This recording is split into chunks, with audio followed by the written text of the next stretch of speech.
چلو حضرات محترم برادران ملت اسلامیہ،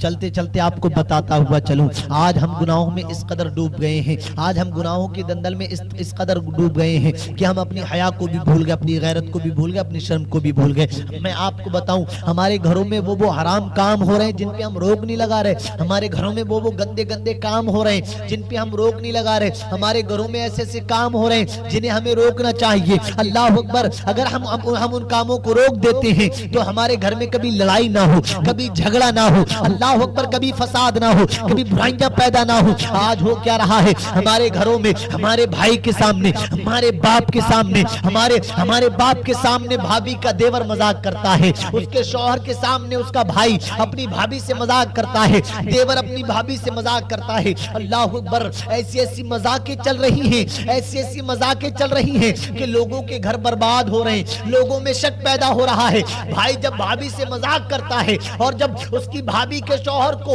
اس کے بھائی کو اس پر شک ہوتا ہے، پھر وہ اپنی بیوی کو مارتا ہے، پھر وہ اپنی بیوی پر ڈنڈے اڑاتا ہے، پھر وہ اپنی بیوی کو گالیاں، گندی گندی گالیاں دیتا ہے، یہاں تک کہ نوبت ڈیورس کی آ جاتی ہے، لوگوں کے گھر برباد ہو رہے ہیں۔ اللہ اکبر، دیور بھابی سے مذاق کرتا ہے، اتنی گندی گندی مذاقیں چل رہی ہیں، اتنی گندی گندی مذاقیں چل رہی ہیں کہ جن کو سننے کے بعد کانوں پر ہاتھ رکھنا پڑتے ہیں۔ میرے مسلمان، تیری غیرت کو یہ چیز گوارا نہیں کہ تو اپنی بھابی کے ساتھ مذاق کرے۔ اللہ اکبر، اللہ کے رسول صلی اللہ تعالی علیہ وسلم ارشاد فرماتے ہیں کہ دیور بھابی کے لیے موت ہے، جیسے موت ہے ویسے دیور بھابی کے لیے ہے۔ اللہ اکبر، جتنا پردہ دیور کے لیے آیا ہے اتنا پردہ کسی کے لیے نہیں آیا، جتنا پردہ جیٹھ کے لیے آیا ہے اتنا پردہ کسی کے لیے نہیں آیا۔ آج لوگ کہتے ہیں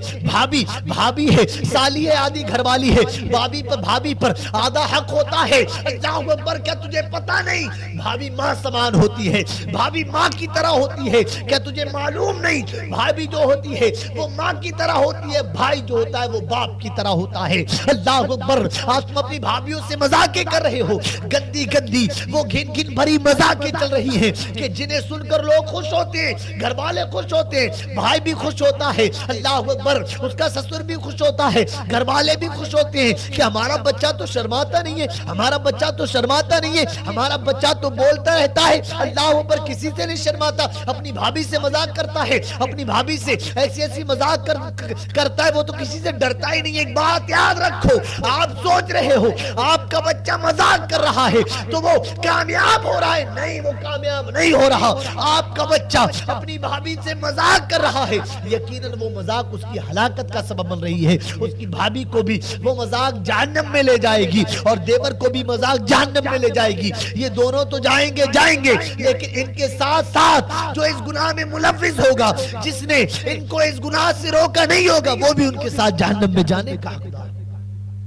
اس لیے کہ وہ بھی ان کے ساتھ گناہوں میں اتنا ہی شریک ہے جتنا وہ لوگ ہیں گناہوں میں شریک۔ کاش آپ نے ان کو روکا ہوتا، کاش آپ نے روکا ہوتا اور ایسی گندی گندی مذاقیں دیور نے بھابی سے نہ کی ہوتی، اللہ اکبر، پھر آپ کی زندگی کامیاب ہوتی، کبھی کوئی ڈیورس نہ ہوتا، کبھی کوئی کسی پر شک نہ کرتا، کبھی کوئی شوہر اپنی بیوی کو نہ مارتا۔ 100% لوگ اپنی بیویوں کو اس بنا پر مارتے کہ ان کو اپنی بیویوں پر شک ہوتا ہے، وہ اپنی بیویوں پر شک کرتے تب وہ اپنی بیویوں کو مارتے۔ 100% لوگ مارتے اس بنا پر مارتے کہ ان کو اپنی بیوی پر شک ہوتا ہے، کبھی اپنے بھائی کو لے کر شک ہوتا ہے، کبھی اپنے چھوٹے بھائی کو لے کر شک ہوتا ہے، کبھی اپنے پڑوسی کو لے کر، کبھی کسی کو، کبھی کسی کو۔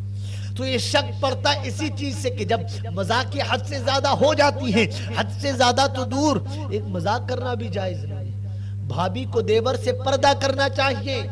بھابی کو سسر سے پردہ کرنا چاہیے، بھابی کو جیٹ سے پردہ کرنا چاہیے۔ اللہ اکبر، آپ نے مصطفیٰ جان رحمت صلی اللہ تعالی علیہ وسلم کی تعلیمات کو پڑھا ہے۔ اللہ اکبر، کہ مجھے بتاؤ جب اللہ کے رسول کی بیویاں تھی کیا انہوں نے ابو بکر سے پردہ نہیں کیا؟ کیا انہوں نے عمر سے پردہ نہیں کیا؟ کیا انہوں نے علی، طلحہ، زبیر، سعد بن وقاص، عثمان سے پردہ نہیں کیا؟ ایک مرتبہ امی عائشہ صدیقہ رسول پاک کے ساتھ موجود ہیں حجرے کے اندر، اتنے میں ایک نابینا صحابی نابینا صحابی آئے، اما عائشہ صدیقہ کے سر سے دوپٹہ سرک گیا، دوپٹہ گرنے لگا، میرے آقا نے فرمایا عائشہ اپنے سر پر دوپٹہ رکھو، عائشہ اپنے سر پر دوپٹہ رکھو۔ حضرت عائشہ نے کہا یا رسول اللہ وہ تو نابینا صحابی ہیں، وہ تو اندھے صحابی ہیں، ان کو تو آنکھوں سے دکھائی نہیں دیتا، یا رسول اللہ پھر کس بات کا پردہ؟ میرے سرکار نے فرمایا اے عائشہ کان کھول کر سن لو، وہی تو نابینا ہے، تم تو نابینا نہیں ہو۔ عائشہ وہی تو نابینا ہے، آپ تو نابینا نہیں ہیں، آپ پردہ کریں، آپ پردہ کریں۔ اب مجھے بتائیں جو رسول نابینا صحابی سے پردہ کرنے کا حکم دیتا ہو تو جو شخص اونٹوں کی طرح آنکھیں لیے پھر رہا ہے اس سے پردہ کرنے کا حکم کیوں نہیں ہے؟ اس سے بھی پردہ کرنے کا حکم ہے۔ رسول پاک نے اس سے بھی پردہ کرنے کا حکم دیا ہے اور نابینا شخص سے بھی پردہ کرنے کا حکم دیا ہے۔ لیکن ہم لوگوں نے پردے کا معمول بگاڑ دیا، ہم اپنے گھر میں پردے کا رواج نہیں لا رہے، ہمارے گھر کے دروازے ایسے ہی پڑے، ہمارے قبروں کے دروازے ایسے ہی پڑے، ہمارے گھر کی عورتیں چوراہوں پر جا کر ایسی آوارہ گردی کر رہی ہیں، آوارہ گھوم رہی ہیں۔ غور کریں آپ حضرات، غور کریں، اس ٹاپک پر غور کریں اور اپنے گھر کے معاشرے کو ٹھیک کریں، اور دیور بھابی کا مذاق بالکل ختم کریں۔ جتنے لوگ شادی شدہ میری بھائی اور میری بہنیں میری تقریر کو سن رہے ہیں، آپ سے ہاتھ جوڑ کر کہتا ہوں اس تقریر کو سننے کے بعد اگر بھابی توبہ کر لے اور دیور بھی توبہ کر لے اور کبھی ایک دوسرے سے مذاق نہ کرے، اور یہ بات بالکل ختم کر دیں کہ بھابی جو تھی وہ آدھی گھر والی ہوتی ہے،